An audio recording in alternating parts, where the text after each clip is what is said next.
¿Cómo están? ¿Bien? Qué alegría poder reencontrarnos con todos ustedes. Y es que yo tengo hasta la alarma puesta en el móvil. Hice así por la costumbre del reloj, pero es que nunca me acostumbré a usar reloj. Ni reloj ni anillo. No sé, nunca se lo había comentado esto. No sé por qué, me siento incómodo.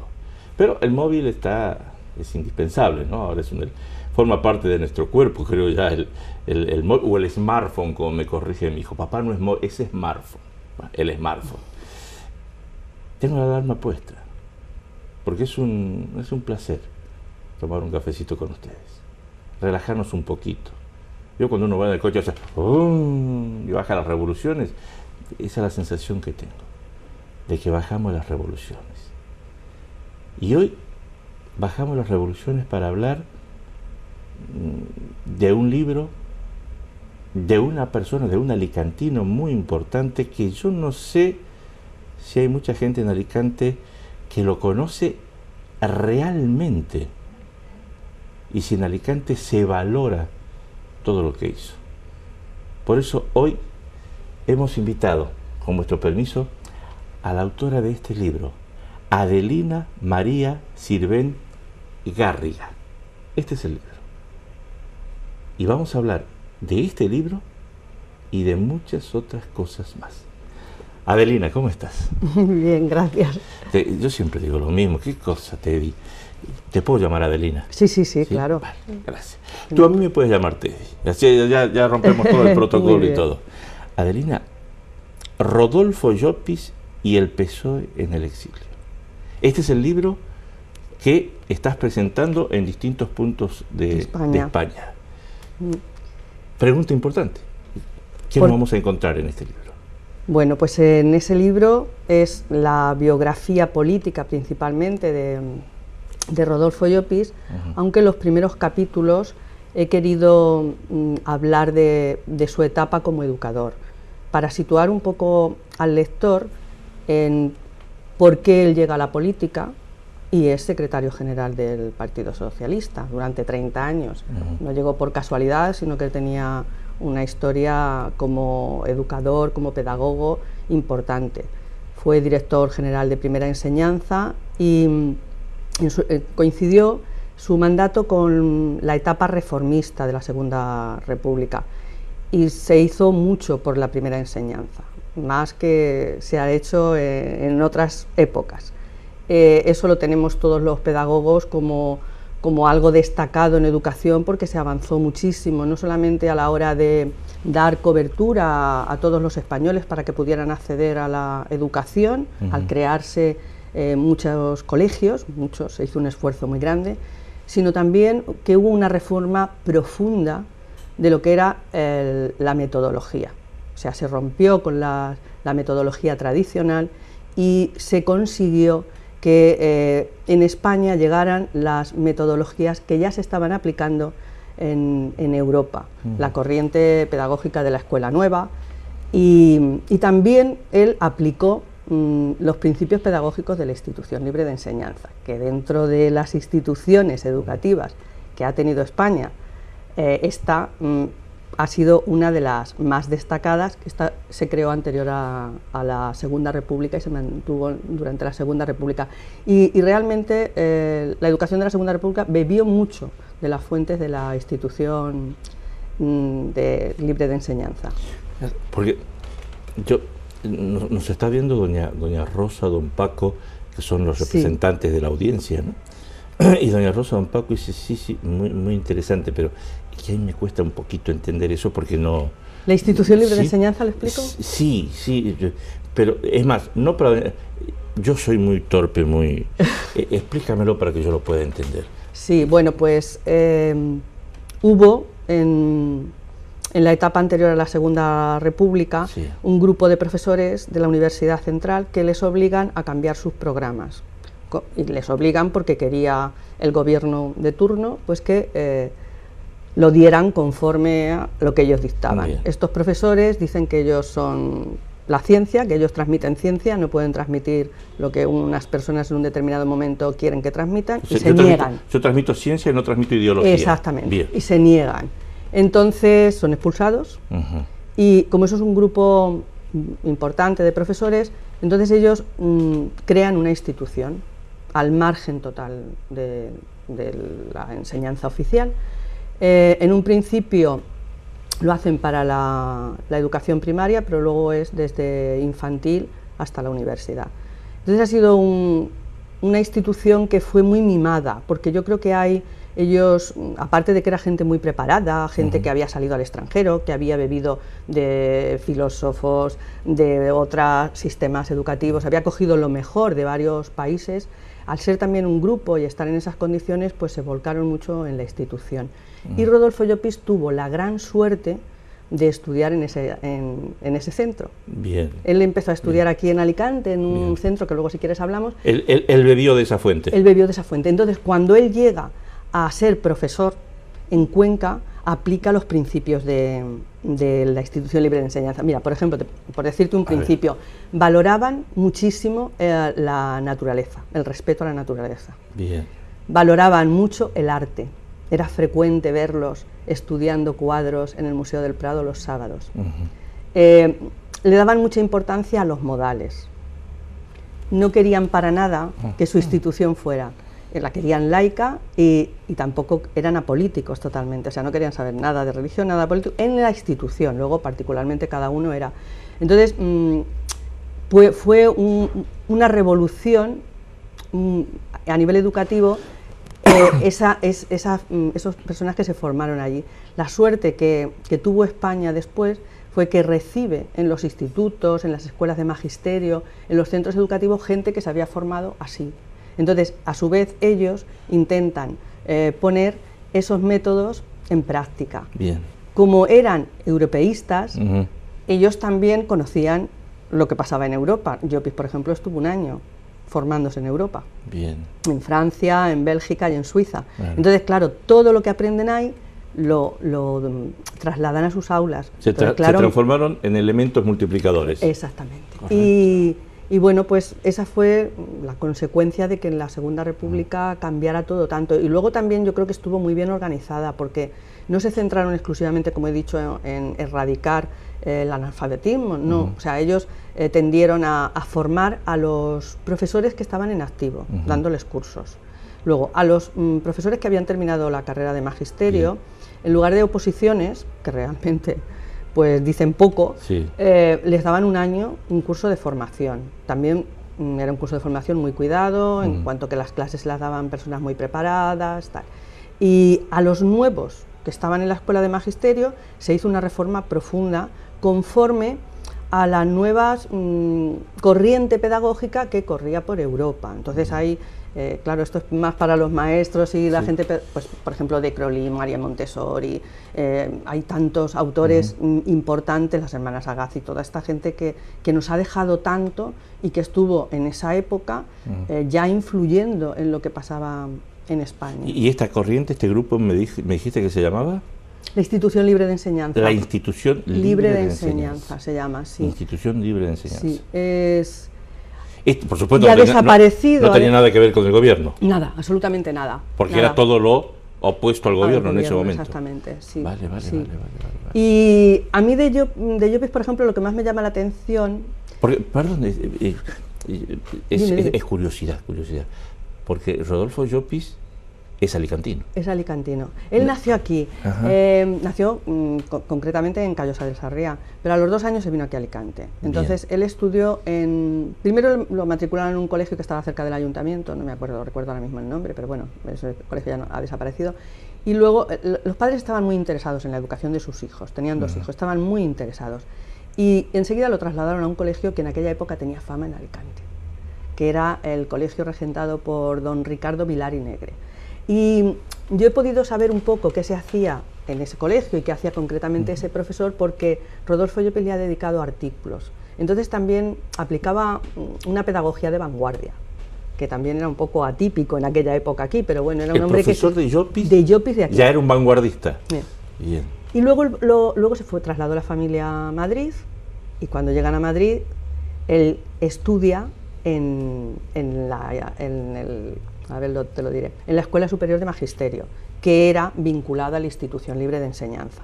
Entonces ahí acaba su formación pedagógica Y lo que más le influyó, yo creo que, aunque él siempre recordó la escuela de aquí de Alicante, y influyó mucho su maestro en el sentido de él dice que fue docente por él, que lo animó, y que él, si se dedicó a la educación, fue por su maestro.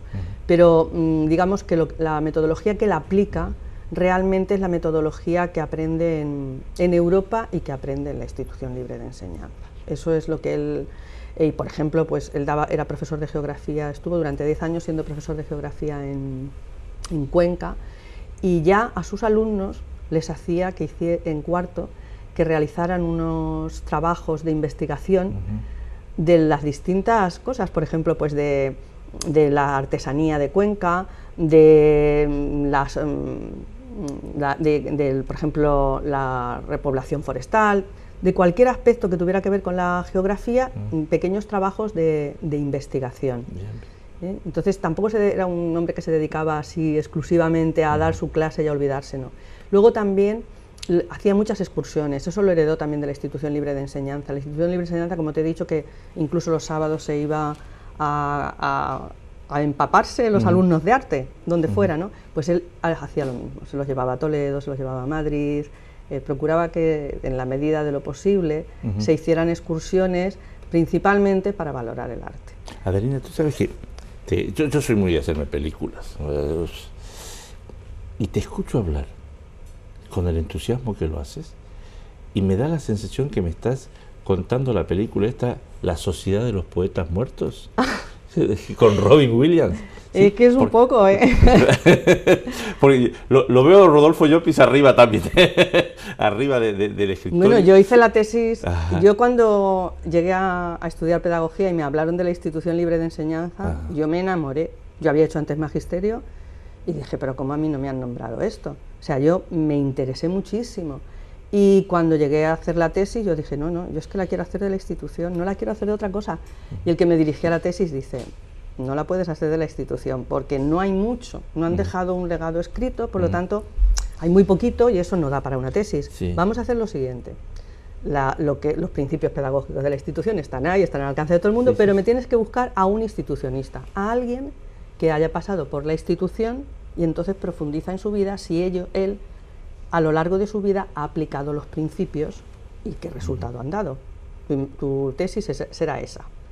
Entonces, bueno, pues yo empecé a pensar, preguntando, tal, y me dicen, no se sabe si Rodolfo Llopis. Coincidió con que él entregó su legado aquí a la biblioteca Can, a la Can y yo dije, bueno, pues yo vivo en Alicante, me va a venir muy bien consultar su archivo aquí, no me tengo que desplazar a Madrid, me viene pues hago la tesis sobre Rodolfo Llopis. Pero bueno, pues me di cuenta que no, que a nivel educativo aquí en la biblioteca de la Can no hay nada. Bien.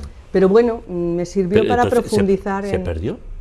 No, que él es que realmente no guardó nada de su parte, de su actividad como docente en el exilio. Claro, él se fue después de la Guerra Civil, bueno, antes de la, después de la Guerra Civil, y él no guardó nada de su vida anterior. Entonces, lo que trae aquí es lo del exilio. Lo que hay aquí es la parte del exilio, lo que él ha ido conservando mientras que ha estado viviendo en Francia. ¿A dónde se fue? Se fue a Albi, al sur de Francia. Él se casó con una francesa que trabajaba, una profesora que trabajaba en el liceo francés en Madrid, se conocieron, y claro, pues su exilio fue a Francia, lógicamente. Adelina, ¿se lo conoce en Alicante a don Rodolfo Llopis? No se conoce, y fíjate que da pena, porque ahora, el día 17 de abril, me llamaron diciendo que le dedicaban una calle en Toulouse, ya es la segunda que tiene en Francia, y bueno, pues aquí no tiene nada, no tiene nada. Pero no tiene un colegio, no tiene una calle, no tiene ningún reconocimiento. Yo, en ese sentido, creo que hizo mucho que no se conoce. La única persona que ha investigado sobre la educación, desde luego, soy yo. Es verdad que todo esto cuesta mucho hasta que llega a donde tiene que llegar, pero, no sé, las autoridades educativas, no entiendo cómo a personas de estas, pues al menos un centro, una biblioteca, un centro educativo, ponerle su nombre, creo que es lo mínimo, ¿no? Es decir, está muy reconocido, perdona, está muy reconocido en Cuenca. En Cuenca sí. Cuenca, por ejemplo, yo he ido a dar conferencias, me han llamado, la Universidad de Cuenca hace de vez en cuando algún homenaje a las personas que en cierto modo destacaron a nivel educativo allí. Y luego también hay bastantes cosas escritas sobre él, artículos, pero bueno, sí que se le reconoce. Y allí vas y no es como aquí en Alicante. O sea, yo en Alicante ahora es lo primero que hago de Llopis es con vosotros. Y luego, bueno, pues haré alguna presentación y tal, algo en el periódico que también me han llamado. Pero, por ejemplo, yo en Albacete he ido 3 veces a hablar de Llopis. 3 veces. Y he salido en prensa 4 o 5 veces. Entonces, claro, notas que aquí... También es cierto que yo, al ser de Albacete, en el momento que se lo dices a una persona, como la gente te quiere porque te conoce desde la cuna, la gente se involucra mucho y dice, pues yo voy a hablar con esto, voy a hablar con otro, voy a tal, y te lo mueven ellos, yo sin vivir allí. Aquí la gente no te lo mueve. O sea, aquí lo puedes decir, pero nadie mueve. Bien. Entonces, es otro carácter también el alicantino al manchego, es otro carácter, es distinto. Yo, por ejemplo, están esperando ya Cuenca que vuelva a ir en septiembre. Ya me están llamando los profesores de la universidad con los que yo tengo relación, por Llopis, porque yo antes no los conocía, que me están diciendo, Adelina, pero vendrás en septiembre, venga, que vamos a hacer algo. Tal. Y claro, pues al final te animas y dices, sí, voy. ¿Se puede encontrar una explicación a esta situación del hecho de que, sí, Rodolfo Llopis es nacido en Alicante, pero es que su trabajo lo volcó mucho en Cuenca? En Cuenca, eso es cierto. De ahí puede venir... Sí, eso es cierto. Puede haber una explicación, ¿no? Sí, sobre ese tema. Sí. Sí, lo que pasa es que yo, al leer aquí la tesis, también te digo la verdad, me esperaba, no sé, que la universidad hubiera dado algún paso, que incluso el Partido Socialista hubiera dado algún paso, me lo esperaba, pero bueno, no sé, a lo mejor no se puede, no tengo ni idea, es que no entiendo por qué los otros dan muchos pasos, porque realmente lo está dando gente muy joven, gente que no conoce a Llopis, y bueno, que sí, han tenido a su alcance artículos, pero aquí en la universidad también hay. Pueden tener a su alcance, por ejemplo, artículos escritos de él y saben que es de aquí, que estudió magisterio. Llopis empezó magisterio aquí, hizo magisterio aquí. Pero bueno, igual de ahora en adelante, tampoco... Están haciendo un documental también de él. Están haciendo un documental que han entrevistado gente importante y yo sé que por la gente que han entrevistado han hablado de Llopis con mucho cariño. Las diferencias políticas que tuvieran, esas existen y existirán toda la vida en el momento que hay dos personas, pero ese reconocimiento que yo creo que se le debe, yo hablando con los que están haciendo el documental me dijeron, hay que ver cómo Alfonso Guerra habló de bien de Llopis. Y yo, por ejemplo, puedo decir que Bono también ha hablado muy bien de él, cuando él me ha contado cosas, porque Bono también conoció a Llopis, me ha contado cosas y también es una persona... Entonces, bueno, pues eso te dices, bueno, pues te alegra, ¿no? Y sobre todo su hijo que tiene 70 años ya, el hijo, ¿no? Pero yo me comunico con él y, bueno, pues yo creo que también ya es mayor y que vea que sus compañeros de su padre, en cierto modo, le tienen cariño, tienen buen recuerdo de él, pues eso... Y que la semillita no cayó en la piedra. Exactamente, porque ese hijo vio a su padre dedicado completamente al partido. Completamente. Y entonces, pues oye, que si ahora ve un poquito... Pero yo lo he hecho... Me gustaría que fuera más, sinceramente, y creo que merece más. En pocas palabras, ¿cómo lo ha definido el señor Bono al señor Llopis? Bueno, Bono lo conoció en la última etapa de Llopis. Fue cuando él se separa del Partido Socialista. El Partido Socialista se extingue prácticamente en el año 72, quiero recordar, y entonces Llopis hace un congreso en diciembre ese año e invita a Tierno Galván y, claro, con Tierno Galván iba Bono. Bono estaba muy unido a Tierno Galván y estuvo en el congreso ese. Entonces él tiene un buen recuerdo. Bono era muy joven también, pero bueno, me ha hablado y él, claro, lo veía, pues como veían todos los jóvenes a las antiguas figuras socialistas, como algo grande, como... Arriba. Exactamente. Y luego pues él se alegró mucho. La verdad es que, bueno, Bono no voy a descubrirle nada, es que es una persona inteligente, agradecida, cariñosa, es que no pararía de hablar bien de él. Pues él, por ejemplo, me dijo, Adelina, ¿cómo te agradezco lo que has hablado de él a nivel educativo? Porque era donde yo a pesar de que sabía mucho, pues le he podido descubrir algo. A nivel político no le iba a descubrir nada, él sabe lo que yo he escrito y mucho más, ¿no? Y bueno, decía eso, dice, es verdad que este hombre, lo bueno que ha hecho no se le ha reconocido lo suficiente. Pero bueno, bueno, ya tampoco está en política activa, ¿no? Hasta aquí hemos hablado de Rodolfo Llopis en el mundo de la educación.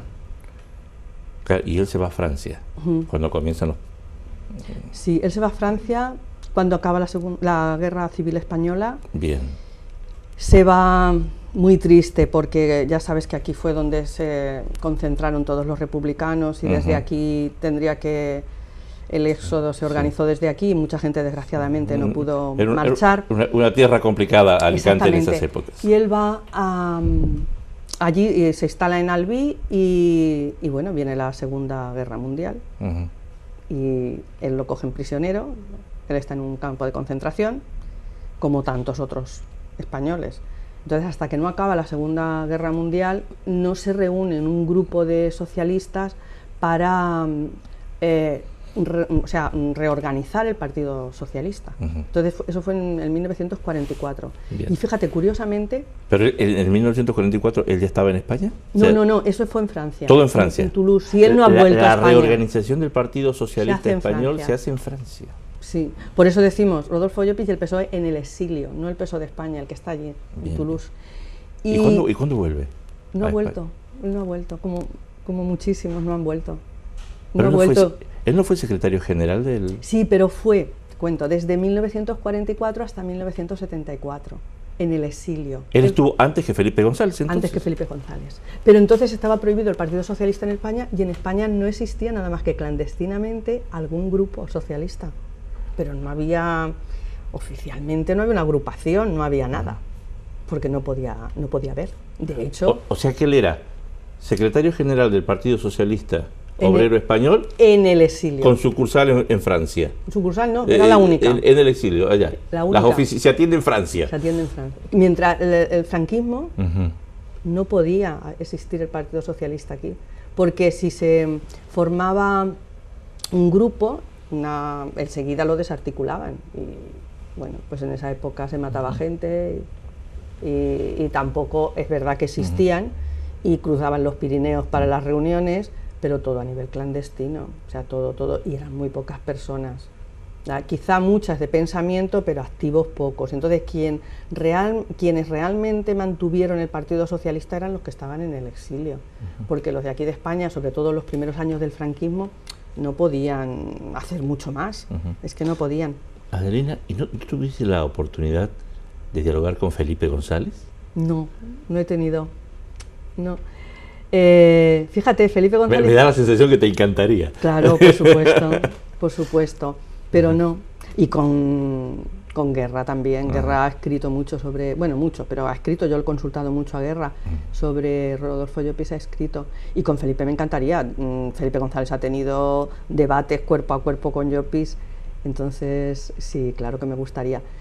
Pero no creo que ocurra, y con Bono si he hablado es porque él es de un pueblo cerca del mío y tenemos amigos en común.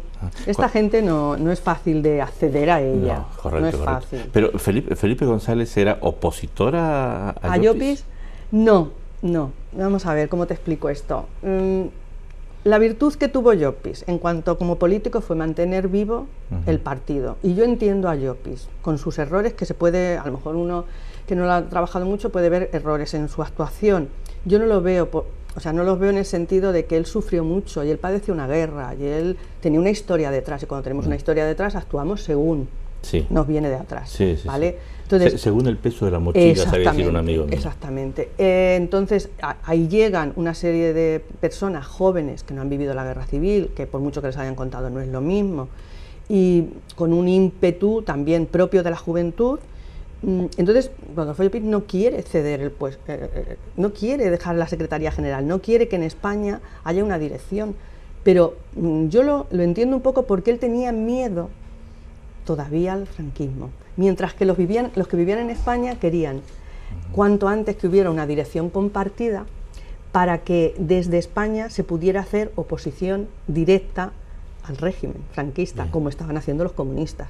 Porque aquí durante el régimen franquista el partido que más se opuso al régimen fueron los comunistas. Los socialistas estaban un poco, claro, es que su dirección estaba en Francia. Entonces, cuando ya irrumpe en la política Felipe González, la verdad es que cuando él llegó y habló por primera vez allí, pues todos vieron que era una persona muy válida, con mucho carisma, que sabía lo que quería, que tampoco era... Entonces, desde el principio hubo gente ya del exilio que le apoyó a Felipe. O sea, vieron ahí que él pues tenía madera de líder y que había que apoyarlo porque tenía valía. Luego también lo apoyaron los vascos, Nicolás Redondo, sobre todo. Y bueno, pues así transcurrió. Felipe González por primera vez se encuentra con Llopis en el 69. Y en el 70 tiene un cara a cara con él fuerte, y a partir porque él ya reclama con toda que la dirección tiene que ser compartida, que el Partido Socialista es español y tiene que estar en España, y que ya estamos al final del franquismo, que era lo que yo creo que en el exilio no se entendía. En el exilio se habían quedado con los primeros años de la dictadura y no veían que la dictadura se iba diluyendo, y los que vivían aquí veían que se iba diluyendo. Entonces ahí hay como, cada uno en su posición llevaba razón, pero es difícil conjugar eso. Es decir, mientras los de acá decían, esto se acaba, los que estaban en Francia decían, esto no se va a acabar nunca. No se va a acabar hasta que no se muera. Y como se había muerto, pues no se había acabado. Entonces, bueno, pues al final ya, claro, la Internacional Socialista tiene que dirimir, cuando se convocan dos congresos diferentes, porque Llopis no quiere convocar un congreso, veía que perdía ya los apoyos, que ya había gente que apoyaba a Felipe y que él iba a perder su posición, pues no quiere convocar el congreso. Entonces los españoles, que ya se habían conseguido la dirección compartida, convocan el congreso. Al convocar un congreso los socialistas renovadores, que les decimos, y otro distinto, Llopis, la Internacional Socialista tiene que dirimir qué congreso es el oficial. Bien. Entonces se viene a España, o sea, lo hacen bien, ¿no? Claro, tienen que determinar eso, pues no querían perjudicar a uno ni a otro, y actuar con justicia y verdad. Y entonces se decantaron por los renovadores. Y entonces Llopis tiene que formar otro partido. Y ahí, cuando ya en el primer congreso que él realiza al margen de los renovadores, es cuando va a Bono. Bien. Todo esto lo tenemos en el libro. Lo tienes en el libro. Y tanto además, el educador como el político. Todo. Y además hay una cosa muy importante que a veces se dice... Está el porqué, por ejemplo, el Partido Socialista, que tiene en sus señas de identidad ser republicano, cuando decide no ser republicano.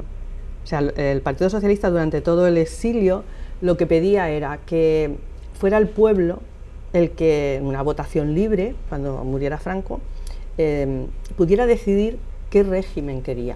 Y entonces ellos admitirían cualquier solución, pero que se hubiera dado en las urnas. O sea, cualquier régimen, pero que se hubiera votado en las urnas. Que lo decida el pueblo. Que lo decida el pueblo. Y entonces, bueno, pues eso a muchos partidos no les interesaba. Los monárquicos estaban ahí haciendo negociaciones con el Partido Socialista desde el principio. Viene mucha información sobre las relaciones entre los monárquicos y el Partido Socialista.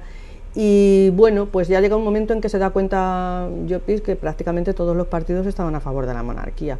Y él dice en el contubernio de Múnich, una reunión que hubo allí importante de todos los partidos políticos, menos por supuesto Falanges y los comunistas. Allí él llega a decir, por nuestra parte, decirle a don Juan, al padre del rey, que si consigue hacer una transición pacífica, pues nosotros aceptaremos la monarquía. Porque tenían también, sobre todo, mucho miedo a que hubiera una revuelta social y acabara eso en un conflicto bélico como el de la guerra civil. Eso sí que no lo querían. Pasaban por donde fueran, pero no lo querían. Tenían miedo a eso. Entonces ahí ceden ya, pero bueno, anteriormente... Fue toda una negociación. Sí. Bien. Ahí me queda una pregunta porque se me está acabando el café. ¿Por qué te enamoras de Rodolfo Llopis?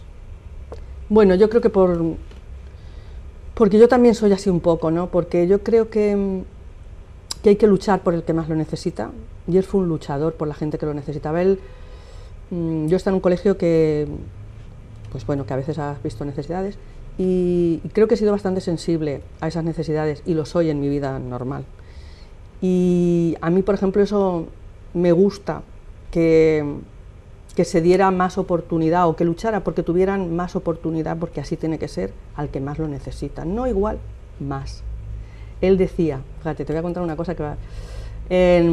cuando se elabora la Constitución de 1931, ya con la Segunda República, el artículo 48 trataba de la educación, y él defiende en el articulado que todos los españoles sin excepción, pudieran acceder a todos los grados de enseñanza. Y es que el artículo original lo que decía era que todos los españoles podían acceder a la segunda enseñanza, cuando, si no van ni a la primera, Entendido. Claro, a la segunda enseñanza, ¿quién va en aquella época? Entonces ahí Rodolfo Llopis dijo que no, que había que poner a todos los grados y que se incluyera la primera enseñanza, que donde estaba el problema era en la primera enseñanza, cuando los padres económicamente estaban tan necesitados que a niños de 8 años, o de 10 años, pero en edad escolar, los tenían que poner a trabajar, a guardar cabras, a lo que fuera. Entonces él eso lo vivió en Cuenca. Él se dedicó también, como era profesor de geografía, salía mucho al campo a ver cosas con sus alumnos, las excursiones estas que te digo. Entonces tomó mucho contacto con la gente que vivía en aldeas y que realmente, pues eso, eran gente que de una condición económica humilde.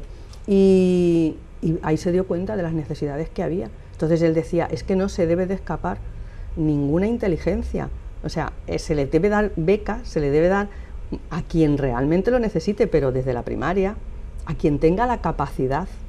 Y yo considero que también es así, que un sistema bueno de becas para el que realmente tenga la capacidad, y lo mismo da que su padre sea millonario o que su padre no tenga dinero. Eso es lo de menos. Estamos mirando a la persona y se prima a la persona que vale y que va a valer para la sociedad, y así hay que entenderlo. Entonces esa es una cosa que me gusta. Y otra cosa que me gusta también de él es, por ejemplo, a mí la pintura me encanta, y él ha sido un gran defensor del arte. Él escribió 100 crónicas aproximadas, tiene 100 o 100 y pico, pero bueno, yo tengo contabilizadas 100, en el diario El Sol, sobre Cuenca, y en ellas habla del arte en muchas ocasiones, y era un gran defensor del arte.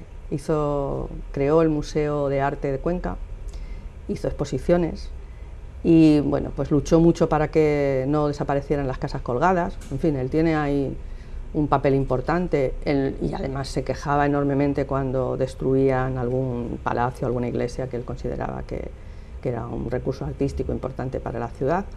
Entonces, a mí el arte también es algo que me toca. Yo soy de infantil y mis alumnos, pues me gusta enseñarles pintura, y me gusta que desde niños ya se sensibilicen con lo bello.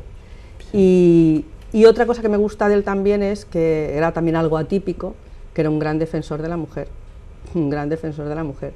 Él decía que no podía entender que la mujer estuviera permanentemente tutelada, primero por el padre y después por el marido, que no tenía derechos, que los hombres tenían derecho para votar, se podían abrir una cuenta en el banco, y la mujer no tenía ningún derecho, o sea, pasaba de la tutela del padre a la tutela del marido. Entonces, él ahí se rebelaba bastante. Y ahí yo he encontrado artículos de gente metiéndose con él, precisamente por defender a la mujer, y claro, como mujer pues también eso me llama la atención. Y otra cosa que quiero comentarte es que, fíjate si fue importante lo que se hizo en la Segunda República en la educación, a grandes rasgos, porque aquí estaríamos horas y horas, que nosotros hablamos en la escuela hoy de los elementos transversales. Los elementos transversales son contenidos muy importantes que demanda la sociedad. Por ejemplo, pues ahora estamos demandando que se eduque a los niños sobre el consumo, que se eduque también a los niños en el emprendimiento, que se eduque en la igualdad entre sexos. Bueno, así hay una serie, la salud, etcétera. Y él, en la paz, educación para la paz, allí en aquella época ya se trabajaba educación para la paz, ya se trabajaba igualdad, ya se trabajaba, ya la trabajaba Llopis, y educación ambiental ya la trabajaba Llopis, y además la educación artística, que todavía no nos lo hemos planteado.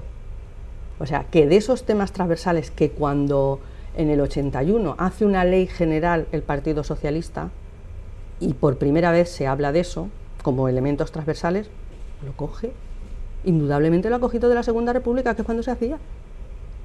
Entonces, eso lo aplicaba Llopis, lo aplicaba todas esas, y luego lo lleva de una manera más concreta cuando es director general de primera enseñanza, y eso lo estamos trabajando hoy en nuestras escuelas. Él, por ejemplo, o sea, por eso te digo que es una persona un adelantado. Un adelantado.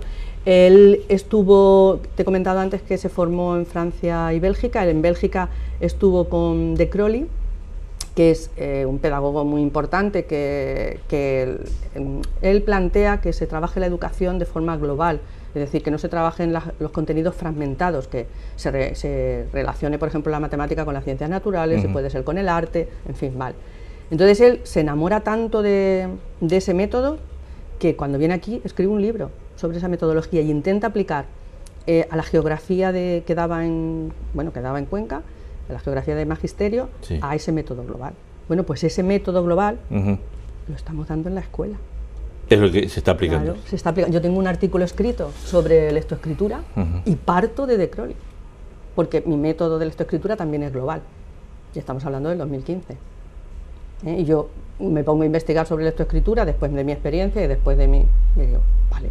Y entonces mis primeros párrafos son a de Crowley, porque yo bebo de esa fuente ya bebió Llopis. Te hablo de 1925, cuando él estuvo allí.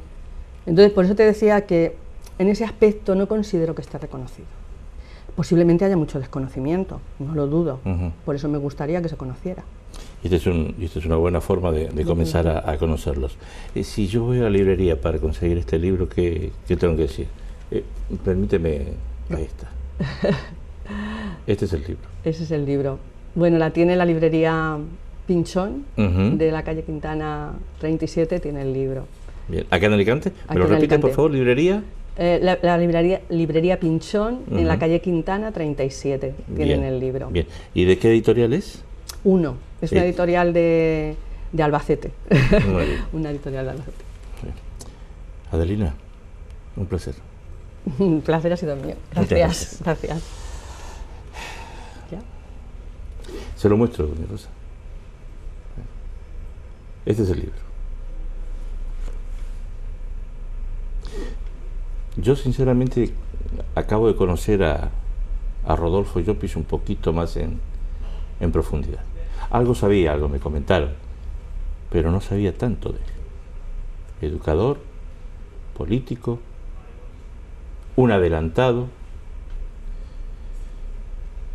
Me da a mí la sensación, y esto lo voy a confirmar, porque voy a leer el libro, que era un hombre que educaba para la libertad.